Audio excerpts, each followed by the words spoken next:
Dans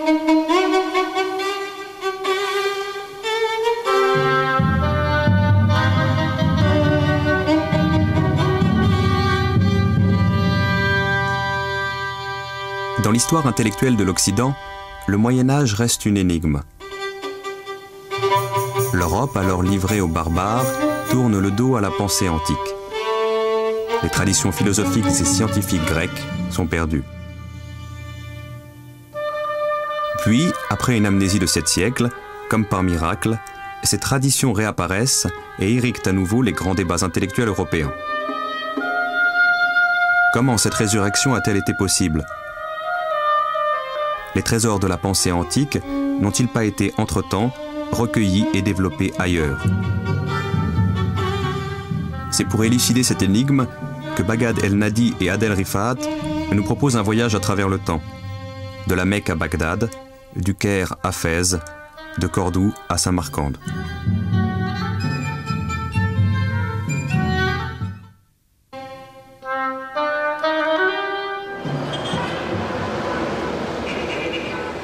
الجمال المجرد وده صحيح على فكرة.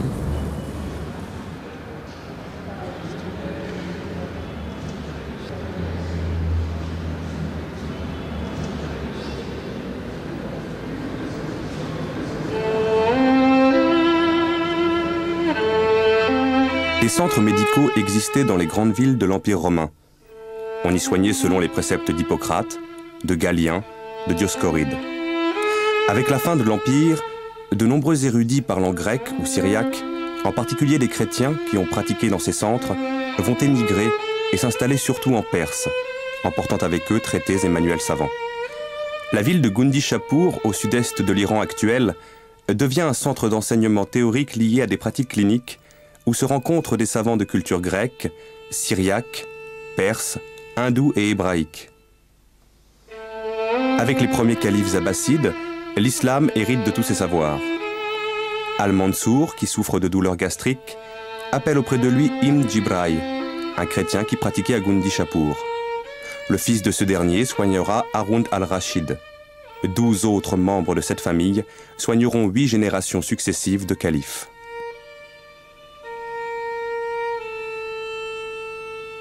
Au début du IXe siècle, Al-Ma'amoum place à la tête de Beth al-Hikma, la maison de la sagesse, un chrétien nestorien, Yohanna ibn Massawai, qui écrit un nombre considérable de livres médicaux.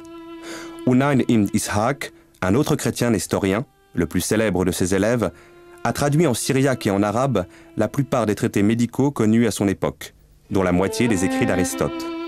Il a joué un rôle considérable dans l'élaboration du vocabulaire scientifique en arabe.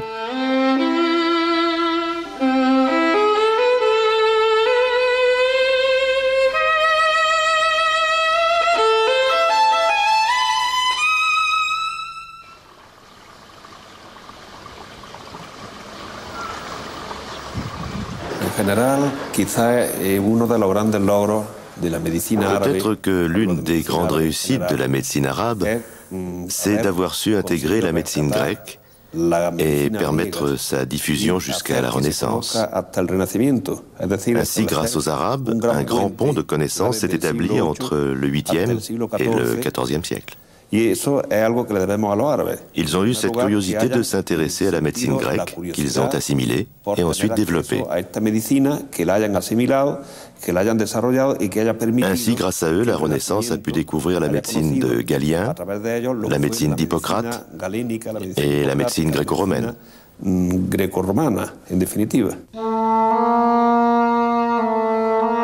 Si la médecine est l'une des branches du savoir qui sera la plus vigoureusement développée dès le IXe siècle, c'est parce qu'elle répond à une préoccupation majeure de la cité islamique. Soigner le corps pour élever l'âme. Le soin du corps, loin de nuire au salut de l'âme, permet au croyant d'assumer au mieux sa destinée terrestre. Car c'est en s'impliquant pleinement dans chacun des actes de sa vie, avec ses sens comme avec son esprit, que le croyant s'ouvre à l'infinie diversité du dessein de Dieu. Dès lors, la notion même de santé englobe le physique, le psychique et le spirituel. Elle se conçoit comme une harmonie à sauvegarder ou à retrouver entre ces 3 niveaux d'être, entre la personne, son environnement immédiat et des forces qui le dépassent, qui sont à l'œuvre à l'échelle de l'univers. L'homme musulman ou le scientifique, qu'il se consacre à l'exercice de la médecine ou à la société, doit respecter le principe qu'il faut toujours prendre soin d'un homme, malade ou en bonne santé, et surtout veiller à ce que l'homme malade soit toujours intégré dans la société. Au Moyen-Âge, l'attention portée aux malades n'est pas la même dans le monde musulman que dans le monde chrétien. Chez les musulmans, le malade n'est pas isolé. C'est une personne que la société accepte. Non seulement le malade souffrant d'un mal bénin et passager, que l'on soigne normalement dans un cabinet médical, mais aussi celui qui souffre de maladies graves, comme la lèpre ou la folie, est quand même intégré socialement. La lèpre ou la folie n'empêche pas le malade de s'intégrer dans la société. En terre d'islam, le fou est considéré comme un illuminé. Et tant qu'il n'est pas agressif, il peut vivre en toute liberté.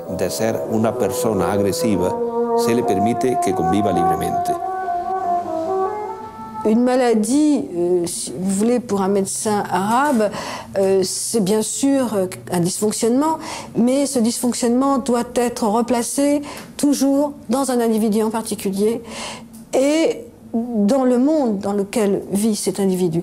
C'est-à-dire que une même maladie frappant un homme ou une femme d'âge différent, dans des régions différentes, ne sera pas traitée de la même manière. Et le médecin doit prendre en compte tous les paramètres qui font qu'un individu est ce qu'il est et qu'il souffre de tel mal.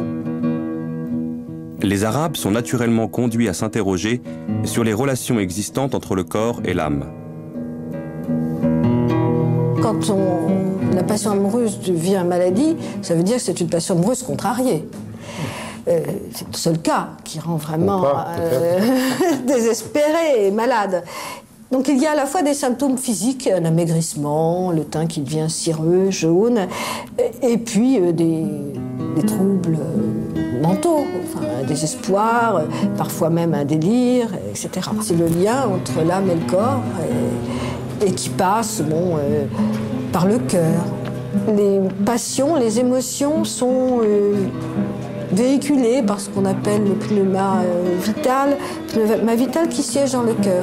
Et ensuite, ce pneuma vital, donc chargé un peu, dont les qualités ont été modifiées par l'intensité des émotions, va dans le cerveau, où sont logées d'importantes facultés sensitives.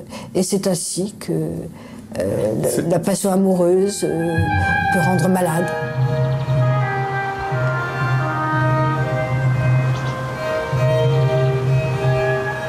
Ils allaient pouvoir lier un immense savoir théorique à l'observation sur grande échelle de cas cliniques, et ce, avec le développement des hôpitaux. L'hôpital est une des grandes réalisations de la société islamique. Centre de traitement médical et maison de convalescence, c'est aussi un asile d'aliénés, ce qui est sans précédent, ainsi qu'une maison de retraite pour vieillards et infirmes privés de famille.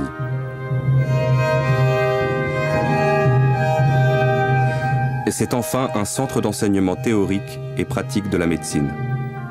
Le plus ancien des hôpitaux connus a été créé par Haroun al-Rachid vers 800 et sera suivi de 5 autres au début du Xe siècle. On distingue déjà maladies féminines, maladies mentales, troubles gastro-intestinaux, oculaires, fièvre, soins chirurgicaux, rhumatologie. Bimaristan.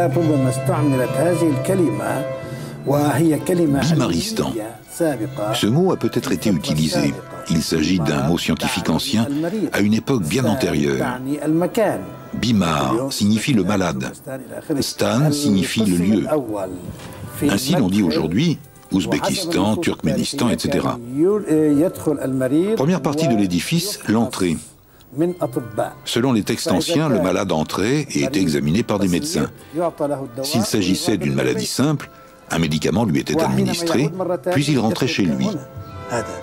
S'il revenait une deuxième fois, il était admis ici.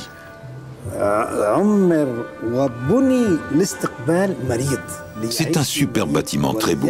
Il a été construit pour accueillir le malade, pour que le malade puisse y vivre et guérir. Quand le malade entrait ici, dans ce site, les chambres étaient là, les patios aussi. C'est un très bel édifice. Les arcades, les galeries sont disposées de telle sorte que le soleil ne puisse pas entrer dans la chambre. Cette tradition a été imitée dans le monde entier.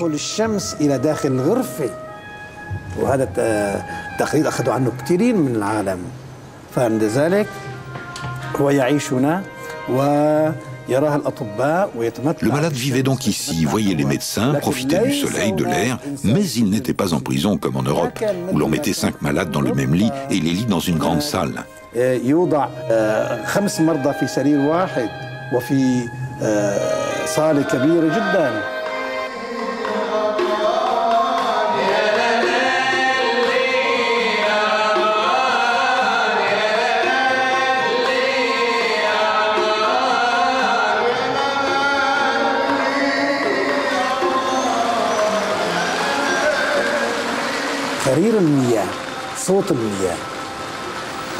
Le ruissellement de l'eau, la musique de l'eau, musique des oiseaux, musique de la vie, tout cela peut aider à calmer les nerfs. Tout cela aide l'homme, aide le corps à recouvrer son énergie. ممكن أن تساعد كلها على هدوء الأعصاب، تساعد على الإنسان، تساعد على الجسم ليعيد نشاطه وإلى آخره. بعد ذلك ننتقل إلى القسم الأخير واللي هو كما نترجمه الآن.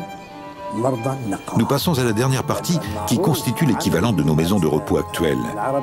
Car dans les bimaristans arabes, le malade était soigné gratuitement, recevait des médicaments et avant de rentrer chez lui, on le gardait dans cet endroit pour mener une vie normale.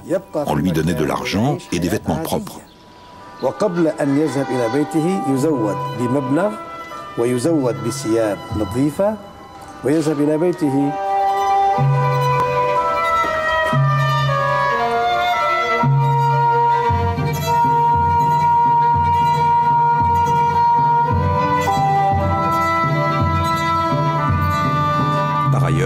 Des suivis quotidiens sont fournis aux prisonniers et des dispensaires itinérants sont mis en place pour sillonner diverses provinces de l'Irak.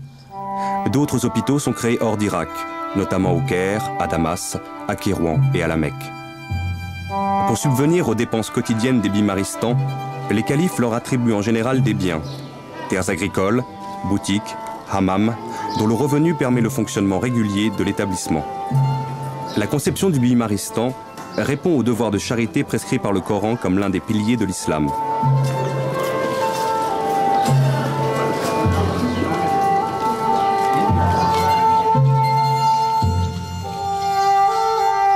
Les hôpitaux sont parmi les plus beaux titres de gloire de l'islam, s'écrit l'Andalou Ibn Jouber.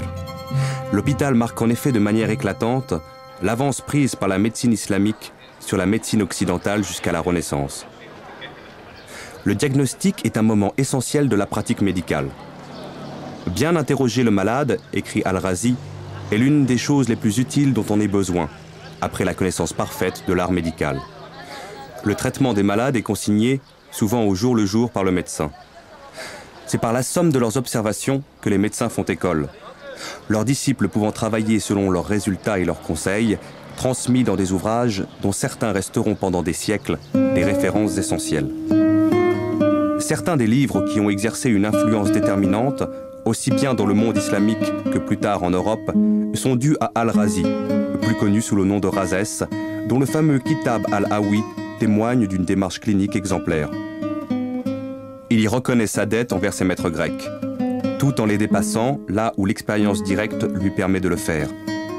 Pour chaque maladie, il mentionne l'ensemble des données transmises par ses devanciers et ajoute son propre jugement, en ne se contentant jamais d'un argument d'autorité.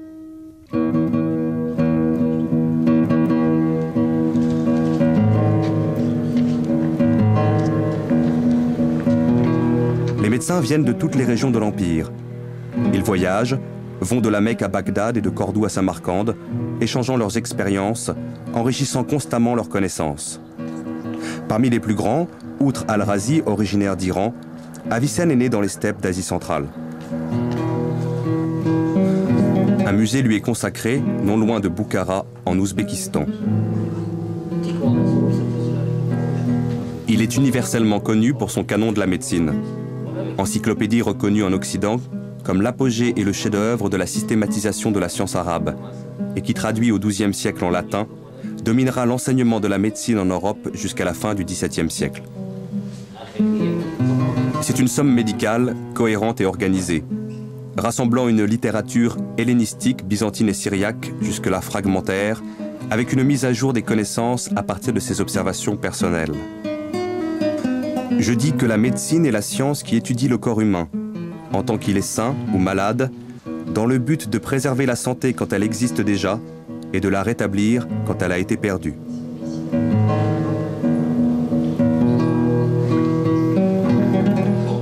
Avicenne, c'est celui qui a effectivement essayé de construire un enseignement de la médecine d'une certaine manière, de rassembler tout de manière didactique.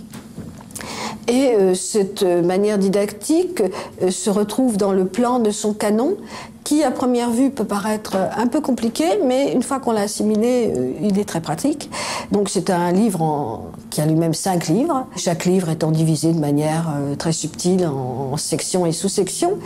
Le premier livre, ce sont les principes généraux, à la fois de l'anatomie, de la physiologie, et puis de la pratique, d'une certaine manière. Quels sont les grands principes qui doivent guider le praticien, les principes de régime, les principes d'attention à la vie du patient. Le deuxième livre, ce sont les médicaments dits simples, donc les végétaux, les minéraux simples, qui ont un effet sur le corps humain, soit pour le préserver en santé, soit pour le guérir quand il est malade. Dans le 5e livre, il y a une énumération donc des médicaments composés qui vont allier bien souvent un principe actif dû à leur vertu, à leur forme spécifique, à d'autres ingrédients qui vont avoir pour but de faciliter la pénétration de cette substance ou bien par la même occasion de rétablir un équilibre.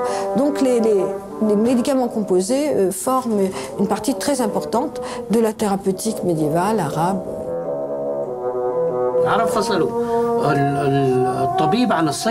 Les Arabes ont dissocié la médecine de la pharmacie.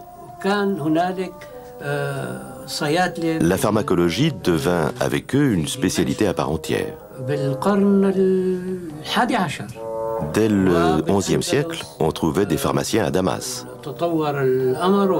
En Andalousie, les choses avaient progressé encore davantage, puisqu'on y trouvait des gens qui ne pratiquaient que la pharmacologie.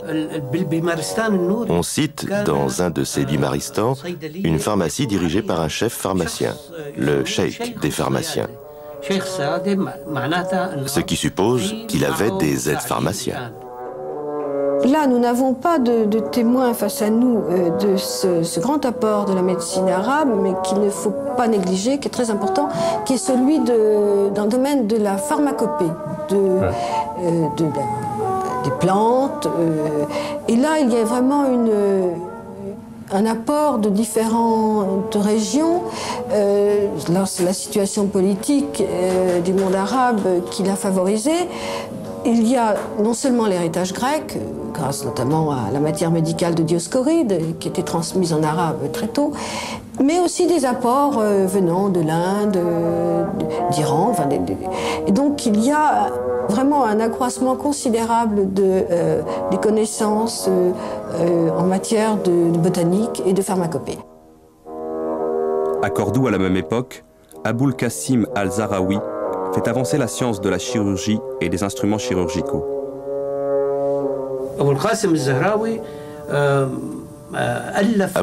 Zahraoui, connu en latin sous le nom d'Aboul Cassis, est l'auteur d'un ouvrage de chirurgie très célèbre, le traité d'exposition des matières. La dernière partie de l'ouvrage, ces 3 derniers chapitres, sont consacrés à la chirurgie. La chirurgie dans son sens le plus large, la chirurgie gynécologique, la chirurgie ORL, la chirurgie générale et la chirurgie dentaire. Zahraoui a inventé et développé environ 200 instruments. Je ne parle pas de machines, des instruments chirurgicaux que l'on peut trouver de nos jours dans les musées. Certains de ces instruments ont naturellement été améliorés et continuent d'être utilisés aujourd'hui. Leur structure d'origine est empruntée à ceux de Zahraoui.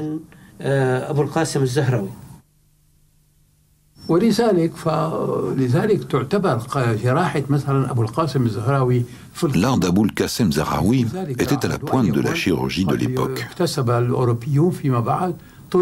Les Européens lui ont emprunté plus d'une méthode.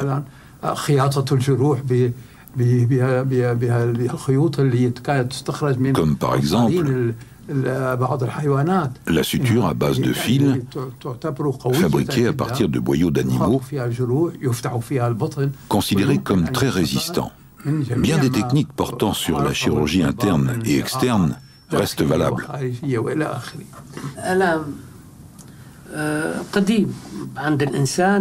La douleur est aussi vieille que l'homme.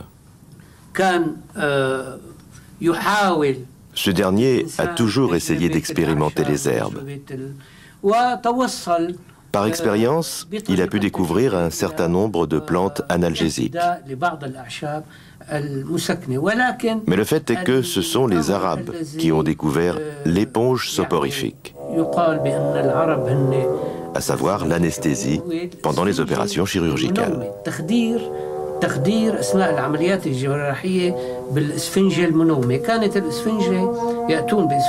Ils utilisaient une éponge humide, saturée de jusquiame blanche, d'opium, de mandragore et de toutes les matières somnifères connues. Ils la mettaient sur le nez du patient. Le patient, paraît-il, s'endormait et les opérations douloureuses pouvaient être pratiquées pendant son sommeil. Les Arabes ont également pratiqué la dissection. La dissection est la base de la chirurgie. Le chirurgien doit étudier l'anatomie avant de pratiquer la chirurgie sur l'homme. Aux Arabes revient le mérite d'avoir découvert des aspects anatomiques mal compris par les anciens. À titre d'exemple, la mâchoire inférieure. Les anciens disaient qu'elle était composée de deux parties séparées par une espèce de couture. Abdel Latif el-Baghdadi est venu contredire cette idée en affirmant, avec tout le respect dû à Galien, l'œil est plus sûr que l'oreille ou les récits rapportés. Nous avons vu de nos propres yeux dans les cimetières du Caire des milliers de mâchoires inférieures d'une seule pièce.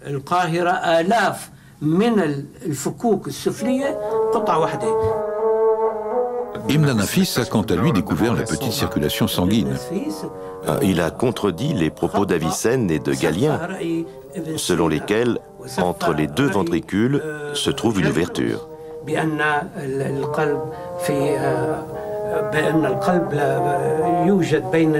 Il a affirmé que la cloison qui sépare les deux ventricules est sans ouverture aucune.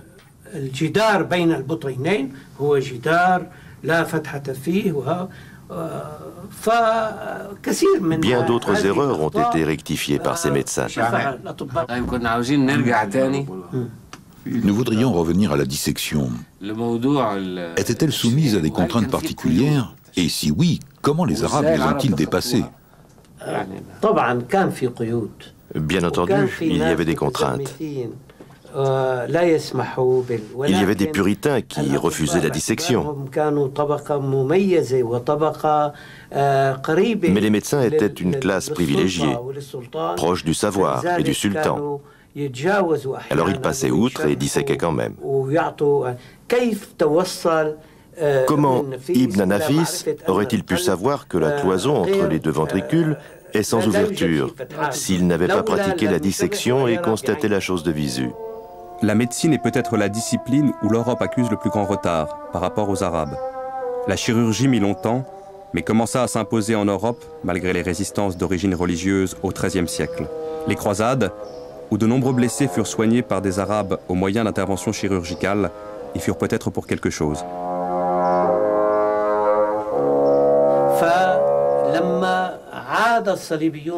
Lorsque les croisés retournèrent en Europe, après que les Arabes eurent récupéré la Syrie, la province de Cham, ils demandèrent au pape Innocent III de leur faire construire des bimaristans, semblables aux bimaristans arabes.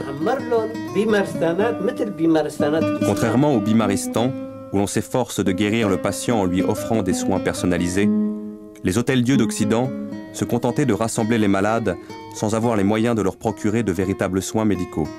Il faudra attendre la fin du XIVe siècle pour que dans les hôpitaux d'Europe, qui étaient d'abord des hospices, on note une présence médicale plus ou moins régulière.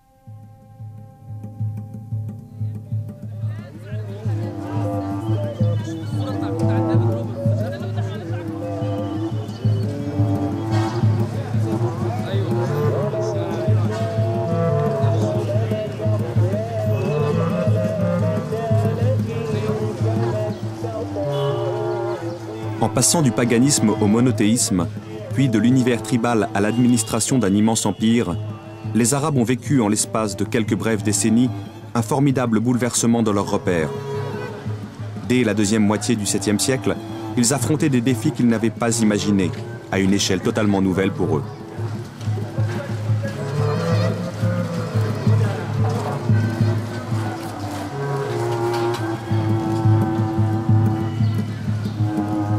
L'islam leur imposait des obligations raisonnées, fondées sur des principes de responsabilité personnelle et de solidarité volontaire. Il les plaçait devant des dilemmes jusque-là inconnus, à trancher avec leur conscience sous le regard d'un Dieu unique et omniprésent.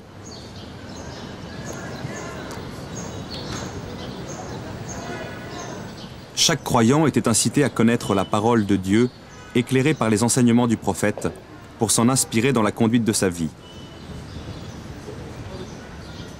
Il lui fallait donc apprendre à lire cette parole, à la comprendre, à l'interpréter face à des situations toujours changeantes.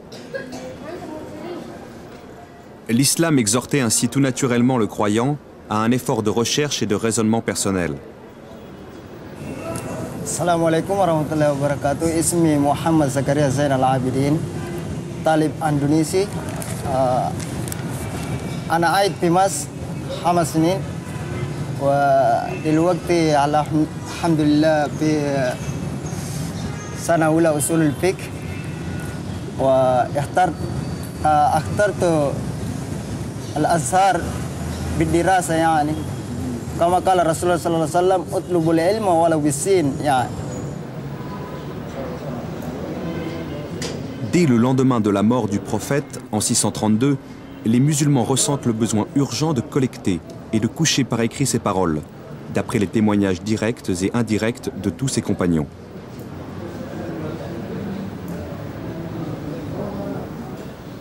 Il a fallu aussi, à mesure que l'Empire s'élargissait pour englober d'autres religions, christianisme, manichéisme, judaïsme, que l'islam élabore son propre discours théologique et qu'il édifie ses propres principes de droit.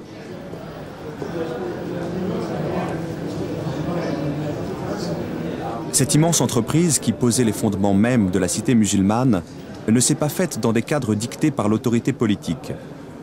Elle a donné lieu, au contraire, à une libre recherche, à un libre débat auquel ont participé tous les croyants qui l'ont voulu. L'État était encore tâtonnant et les chercheurs religieux tiraillaient entre des exigences contradictoires. C'est pourquoi les divergences ont souvent mené à des dissensions, à des excès, à des schismes.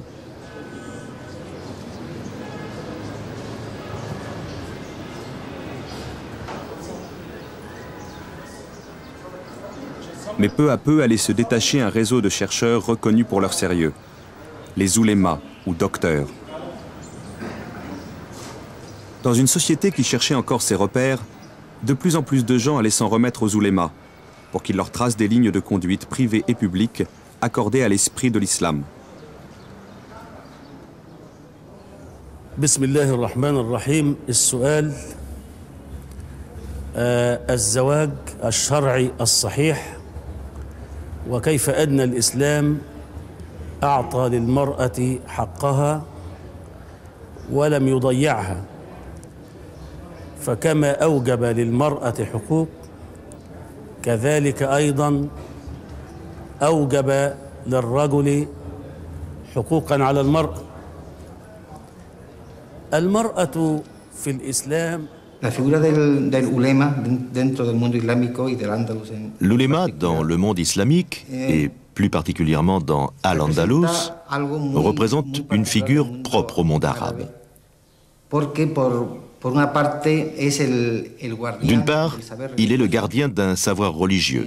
Et de l'autre, il se différencie des fonctions existantes dans l'organisation religieuse du monde chrétien. Ce n'est ni un prêtre, ni même un pasteur protestant. Ce titre n'a rien d'officiel, et il n'est donc pas nécessaire de faire des études pour l'obtenir.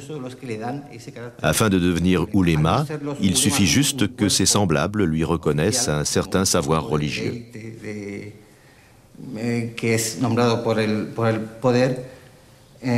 Bien que les oulémas ne fassent pas partie d'un corps officiel ou d'un corps d'élite nommé par le pouvoir, ils sont les médiateurs entre le pouvoir et le peuple. Mais c'est un équilibre parfois fragile. Ainsi, on pourra voir les oulémas s'ériger tantôt en émissaires du peuple, en chef de file lors d'une rébellion contre le pouvoir, et parfois se ranger complètement du côté du pouvoir. Ceci lorsque leurs intérêts sont en jeu ou lorsqu'ils estiment que le pouvoir a raison. Il ne se fie qu'à leur opinion personnelle pour intervenir en faveur des uns et des autres.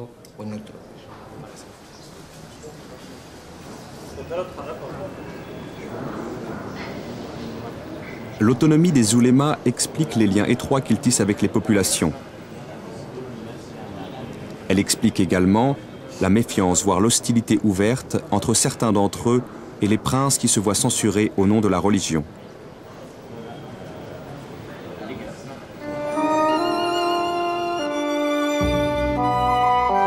De fait, confrontés à la gestion d'un empire de plus en plus multiethnique et plurireligieux, les califes s'ouvrent à des cultures, à des expériences étrangères au patrimoine de l'islam.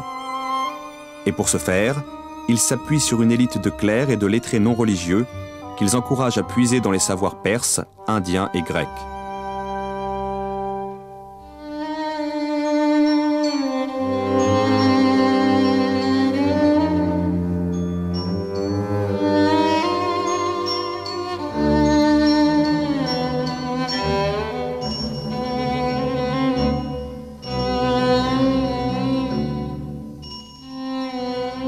Je crois qu'il y a là une caractéristique propre à l'islam comme religion et comme attitude mentale en général.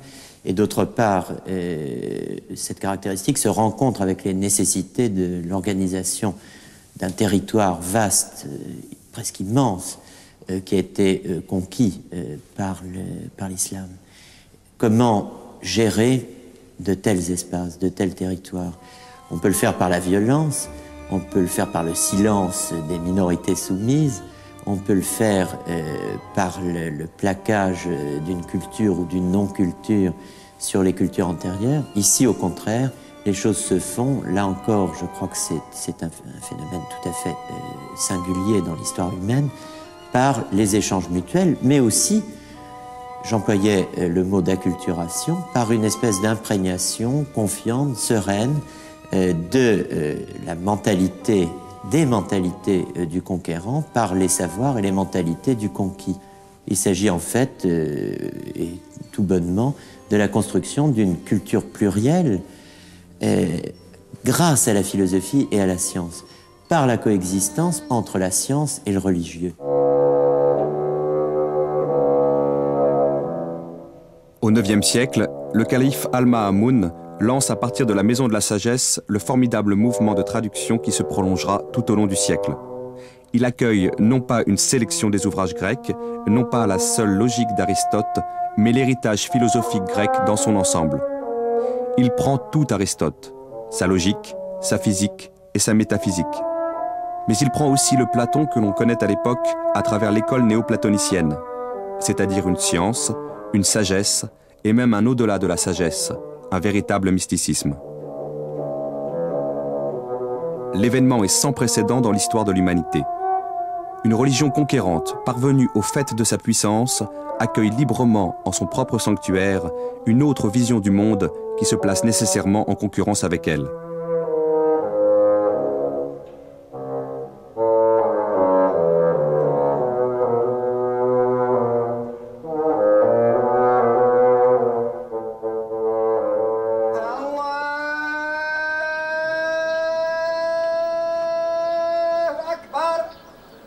L'apport le plus original de la philosophie en terre d'islam consistera dès lors à penser pour la première fois le rapport entre la parole de Dieu et l'expérience humaine, entre le savoir et la sagesse. La plupart des philosophes s'appliqueront notamment à situer l'enseignement coranique par rapport à la pensée des Grecs. Cette réflexion se développera avec les apports majeurs d'Al-Kindi, d'Al-Farabi, d'Avicenne et d'Averroès.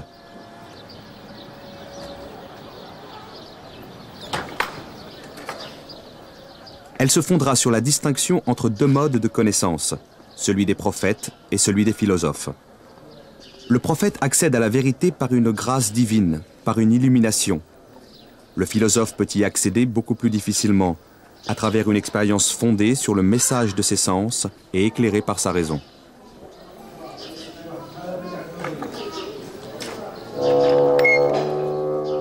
Pour les oulémas, cette proposition est sacrilège. La philosophie va trop loin lorsqu'elle admet que la raison humaine donne un accès direct à la vérité. Certains d'entre eux reconnaissent que l'usage de la raison peut être utile pour mieux pénétrer la parole révélée, mais sans plus. Seule la parole de Dieu est source de vérité. Entre philosophes et oulémas, c'est une lutte d'influence qui commence au IXe siècle sous Al-Ma'amoun. Elle durera jusqu'à la fin du XIe siècle en Orient et se prolongera en Andalousie jusqu'à la fin du XIIe siècle.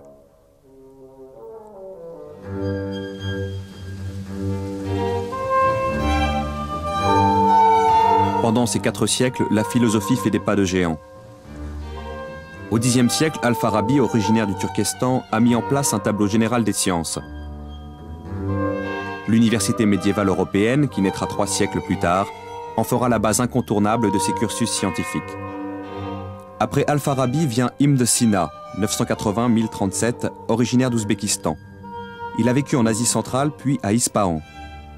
Immortalisé en Europe, où il sera enseigné jusqu'au XVIIe siècle sous le nom d'Avicenne, c'est l'un des plus grands esprits de tous les temps.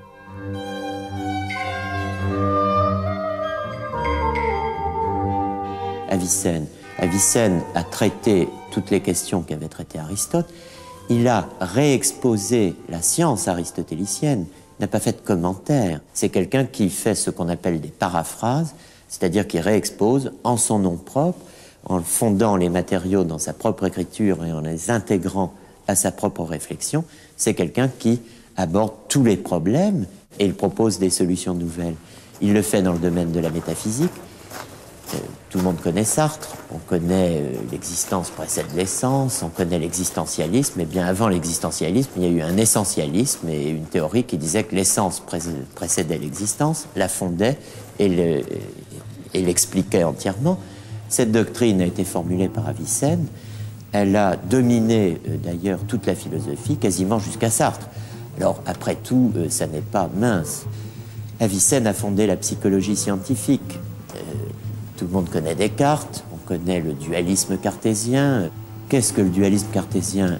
L'indépendance de l'âme par rapport au corps, la possibilité de fonder une connaissance personnelle de soi indépendamment de la relation à la sensation et au corps. C'est le cogito? Eh bien oui, mais il y a un cogito avicénien. Il y a même un exemple fort célèbre, c'est la fiction d'un homme qui serait privé totalement de sensations, qui n'aurait jamais rien vu, jamais rien entendu, n'aurait jamais rien touché, et qui, au fond, n'aurait jamais, d'aucune façon, été en contact avec le monde extérieur, et donc avec lui-même, par les sens. Eh bien, dit Avicenne, il se connaîtrait lui-même, car l'âme est indépendante du corps.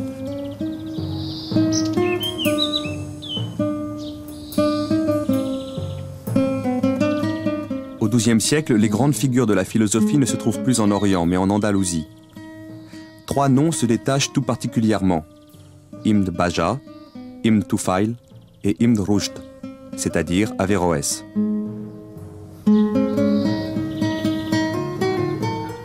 Ibn Bajjah, on le connaît par quoi? Bon, par des chroniques qui nous disent que c'était un blasphémateur, qu'il n'avait jamais résisté dans le combat contre le mal, n'est-ce pas, et qu'il avait toujours versé avec une grande volupté dans les travers les pires. Bon, alors, quels étaient-ils? Ses mœurs d'abord, mais aussi l'astronomie, les mathématiques. Bien. Comment conçoit-il l'existence de l'intellectuel, de l'homme de science et de sagesse? Il donne la réponse dans ses écrits. Le régime du solitaire. Le régime, cette notion curieuse de régime, elle intègre la diététique, comme aujourd'hui, l'art de prendre soin de son corps, mais c'est aussi le gouvernement de soi-même, le souci de soi, aurait dit Foucault. Le régime parfait, c'est le régime du solitaire, c'est-à-dire celui qui se retire de la société. Voilà le destin du philosophe. Les livres, la solitude. Ibn Tufail a vécu à Grenade, à Tanger et à Marrakech au XIIe siècle. Toute son œuvre a été perdue à l'exception d'un ouvrage, Ay Ibn Yaksan, traduit plus tard en Europe sous le titre « Le philosophe autodidacte ». Cet ouvrage met en scène un homme seul sur une île déserte. Cet homme va progressivement découvrir par lui-même toutes les grandes vérités et finalement voir la lumière de Dieu. Un prophète venu d'une île voisine lui confirmera que les vérités révélées par la religion sont celles-là mêmes qu'il a pu atteindre de lui-même. Cet ouvrage, cité par Leibniz, précède de plus de 5 siècles Robinson Crusoe.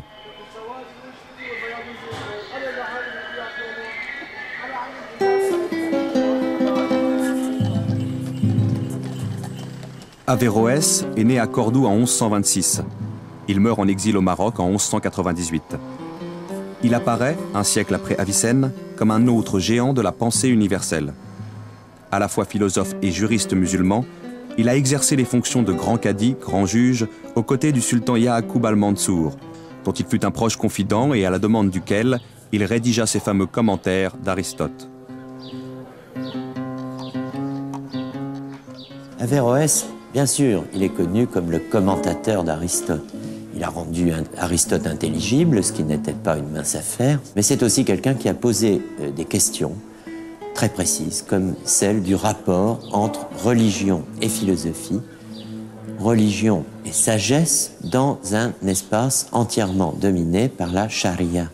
La solution d'Avicenne, c'est de rendre la philosophie aussi religieuse que possible, de disputer à la religion son territoire et finalement de l'absorber. Averroès refuse cela, parce qu'Averroès vit dans un autre monde. Il vit dans le monde almohade, de Al-Andalus au XIIe siècle. Il vit dans le cadre d'une réforme politique, religieuse, juridique, non seulement impulsée, comme on dit aujourd'hui, mais même vigoureusement imposée à la société musulmane, aux théologiens et aux juristes par le pouvoir almohade. Et Averroès est un intellectuel, c'est-à-dire quelqu'un qui intervient dans la sphère du politique et du religieux. Alors il pose la question de savoir si, enfin, le pouvoir religieux, les théologiens, cette classe inutile à ses yeux, qui n'a fait que multiplier les sectes et les hérésies au sein de l'islam, qui a déchiré, dit-il, les Écritures et qui a fait entrer dans le monde ce que l'islam eût ignoré sans cela, le fanatisme et l'intolérance. Bon, Averroès affronte cette question de la révélation. Si vraiment le Coran enjoint à tout homme, où qu'il soit, et selon sa capacité, de répondre à cette exigence, connaître à sa manière, selon qu'il en est capable, la vérité, alors on doit vraiment affronter cette question. Est-ce que la philosophie est licite en terre d'islam? Et sa réponse est oui, elle est licite, et elle est non seulement licite, mais elle est obligatoire pour ceux qu'on appelle les philosophes. Alors il faut qu'ils aient une place dans la société. Il n'a pu vivre philosophiquement que parce qu'un pouvoir le lui a permis. Lorsque le pouvoir politique lui retire sa protection, il n'a plus comme choix que l'exil. Le savant Maïmonide entreprend en même temps qu'Averroès un travail parallèle au sien. Il s'attache à penser à l'intérieur de la tradition juive la philosophie et les sciences grecques développées par les Arabes. Le Guide des égarés, son livre fondamental qui traite de la question, a naturellement été écrit en arabe.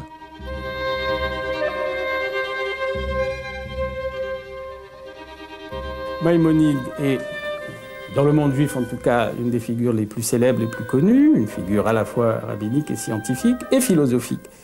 Lorsque le Guide des égarés, qui est un ouvrage théologico-philosophique, autrement dit on y parle de tout, y compris des sciences, lorsque ce Guide des égarés est traduit de l'arabe en hébreu, il va donc être accessible au monde et aux lettrés d'expression hébraïque, et on peut dire, sans forcer le trait, que c'est un véritable ébranlement. Si ces savoirs, qui ont une telle puissance de vérité, sont là, les savoirs scientifiques, gréco-arabes et arabes, la philosophie aussi bien que les mathématiques et que l'astronomie, je dirais même dans le cas de Maïmonide, surtout l'astronomie. Ces savoirs existent, ils sont là, ils offrent une formidable puissance de vérité. À nous d'être capables, dit Maïmonide, de saisir le lien qu'ils peuvent proposer entre l'interrogation sur le monde qu'offre la tradition religieuse, dans laquelle il est un des maîtres, et l'interrogation scientifique. Tout son Guide des égarés vise à répondre à cette question et à réduire les inquiétudes que pourrait susciter un éventuel conflit entre le monde de la tradition et le monde des sciences. C'est en ce sens que Maïmonide joue un rôle capital, fondamental, pour l'entrée des sciences dans le monde juif.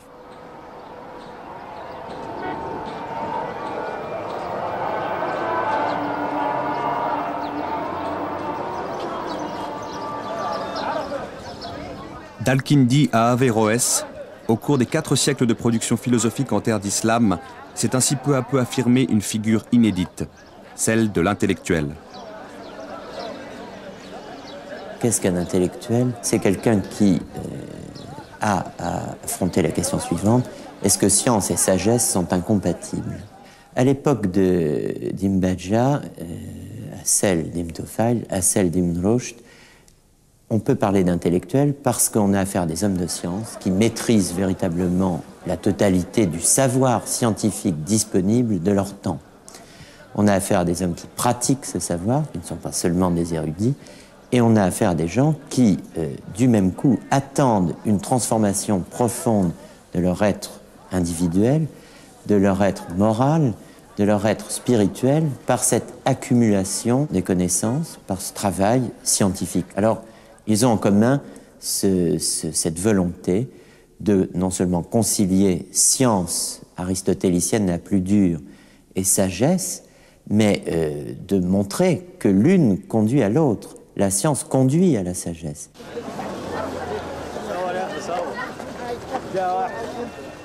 Cette figure de l'intellectuel qui ouvre un nouvel espace de liberté à la conscience humaine a devant elle un immense avenir. Mais cet avenir se jouera ailleurs, dans l'université médiévale qui naît en Europe au XIIIe siècle.